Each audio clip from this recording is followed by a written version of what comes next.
how we go from this to this. You need to know why TMS Lighting has the best rings.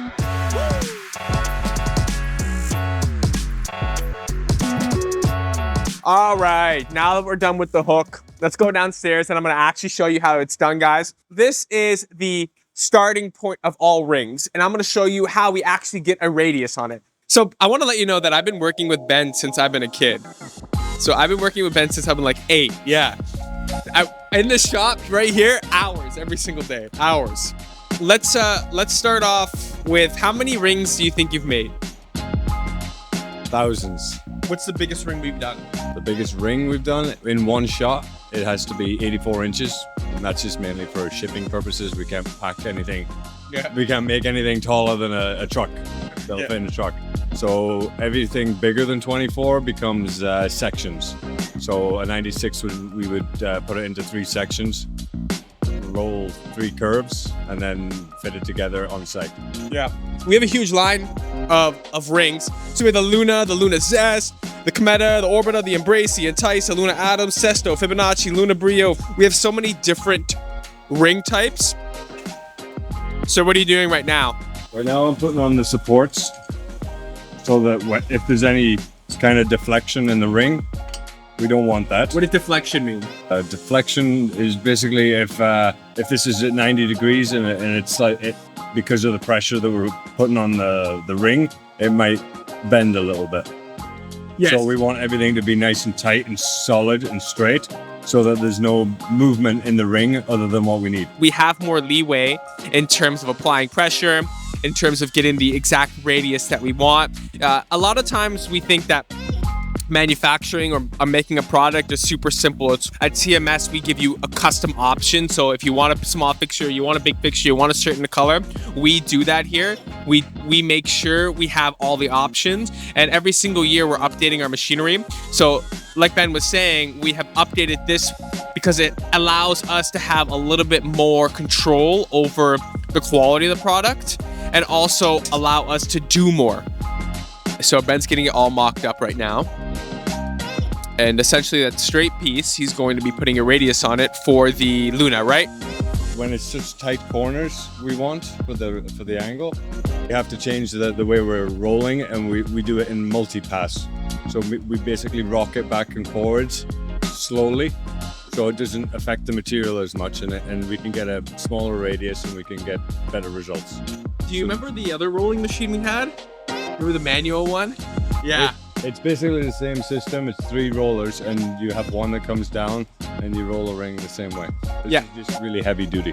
We used to have one manually. You'd create a radius. Now we have automated machines for it. The machine is going to take it through, sense where it starts, and then it's going to go from there. It hits my sensor, and then it comes back, and then it gets into the starting position, and now I engage. So what the material is doing now is it's just going to go slowly, a really wide radius, and then it's going to push in a little bit and go a little bit more. And it'll keep doing that until it's hit the desired radius and the programmed angle. This is really cool, guys, because a lot of times, a lot of manufacturers don't show you the learning curve to creating great fixtures that last over 100 years. So we've gone through a lot of learning lessons to make sure that you guys have the best fixtures that last indefinitely. But Ben used to do this manually. Now there's a computer sensor that lines it up to make sure we're hitting our desired angle. So he's pushing it through now. We hit the angle. Right here is where the sensor was, as Ben was telling you. So every time it hits the sensor, it readjusts to make sure that we're getting this radius here. We did a really nice job of red and silver Luna Brios that we shot in Waterloo. Really nice fixtures. It looked awesome. My goal for today is to get about 100 of these made. 100. Okay. I think you should push yourself. I think you should go for 200. I don't have enough material. We're waiting on order. Okay. Now this is a behind the scenes look at everything, guys. A lot of times we hear the parts about making a product that it was easy or it came together easily. That's not what it is here at TMS Lighting. Again, anybody can have a stroke of genius. We've been around 100 years because we're constantly innovating. Now, if you look there, that was our first machine that Ben was telling you about. So this was all manual. He would have to manually get that curve. He'd have to manually figure out exactly how to line everything up. Now we've improved our processes. We've got a better machine. It's a more intelligent machine that has sensors that exactly hits the curves that we want. Now we're going into the welding room. So this is where everything gets welded up, mocked up. And we are going to show you the new welder we have. Okay. So how is this different from the MIG or TIG welding? MIG welding and TIG welding, it applies a lot of heat, and it's usually at a wide penetration. Yeah. So if you see here, what Ben's trying to say is that when you MIG weld, the weld is bigger. It's much bigger, right? And it gets much hotter. And now that we have the laser weld, it's more precise. And then we also take these down here. So we also have a process of not only welding, but cleaning up the welds. So to know any fixture or when anything is done during welding process, a lot of times is when somebody doesn't care, they'll weld it and then they'll leave it, right? But we care here at TMS at every single step. So we weld it and then we grind this down to make sure that it's even and uniform. Okay. So if you look here, this is the straight piece we were talking about. This is the one that Ben put a radius on here. And so we have to essentially connect them all when we're creating a ring. And if you see this here, this was that straight piece. This is the piece that has a radius on it, and we're going to be welding right here.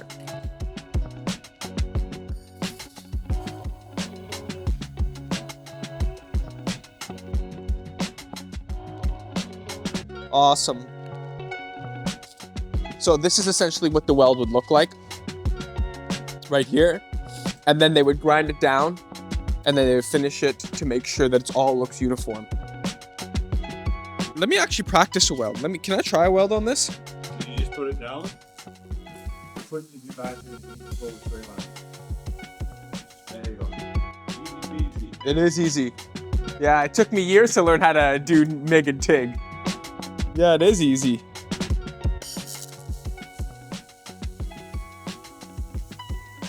So this is really cool because it pushes me back. When you're welding, normally you have to lay the track down. You have to lay the dimes down, where this is pushing me back manually. So you get the perfect bead. Yeah, we get the perfect bead. This is awesome. This is awesome. So they're gonna weld both sides here, and it's not even hot after. It is warm, but it's not hot. Yeah. When you do the other one would be really hot. So you Yeah. have to let it cool down for a couple minutes. Okay. Now this is the raw version. So essentially what they do again is this is the radius that Ben put a radius on here. Okay. The straight piece. And then we have this piece, and then we would connect another radius, and then we put another straight piece. So essentially we have a full ring. Now if you look at this, we clean this up, but it's a strong weld. It's not coming apart. Yeah, it's a strong weld.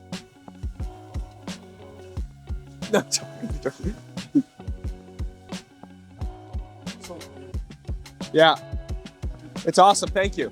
Yeah, thank you.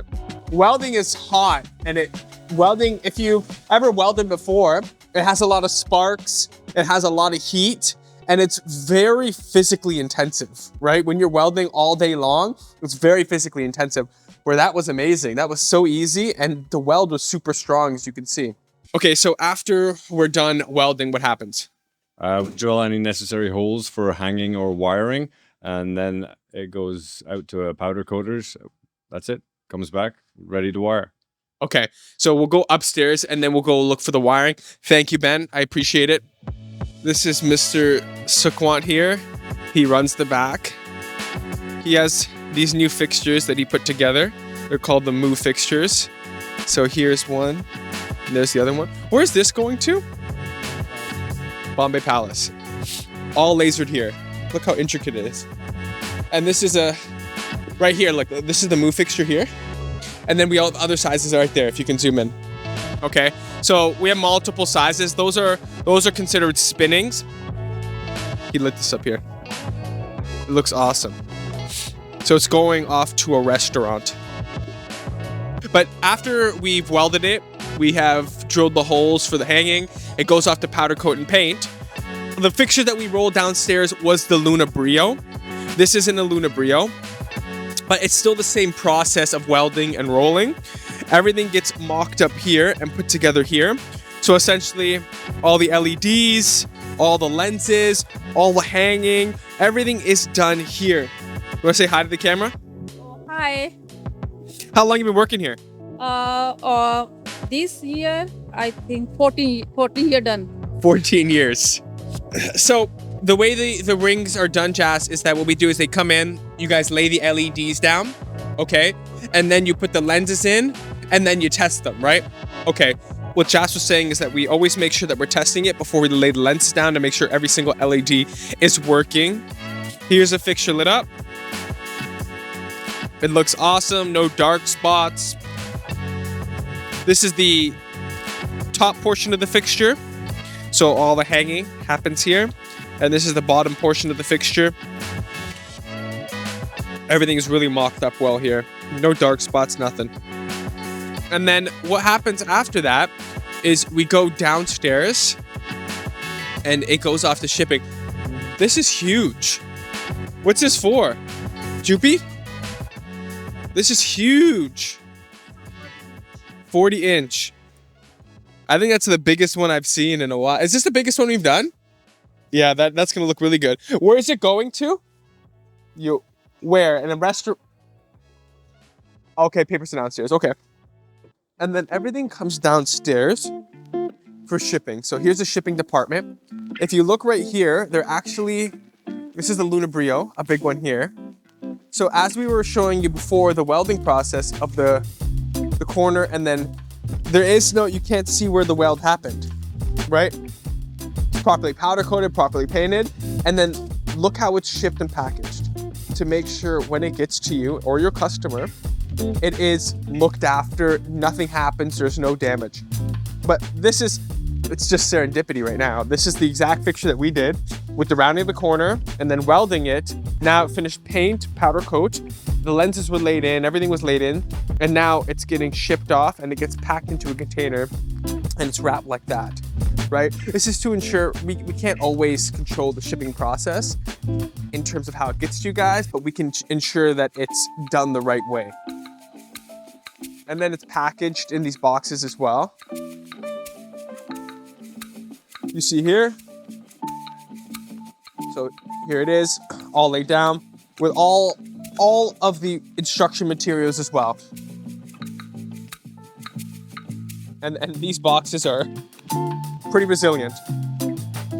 It's amazing what we've done, and I know I'm a little bit biased because I've been a part of the company since I've been a kid, but it's amazing how far we have come from doing spinnings to just outdoor buildings, to inside of the buildings architectural, and then to rings, and how receptive our agents and our customers are, and they love it so much, and they keep choosing to use our rings to light up amazing buildings, from hospitality to hotels to hospitals to everything, right? It's amazing to see that our fixtures are everywhere, not only in the front of buildings, now in the inside of buildings, but we're always constantly improving and we're innovating, like a new welder, a new rolling machine, to make sure that you guys get the best product. But guys, that's the whole video of how our rings are made and how they are the best. And now you know from start to finish how TMS lighting rings are done.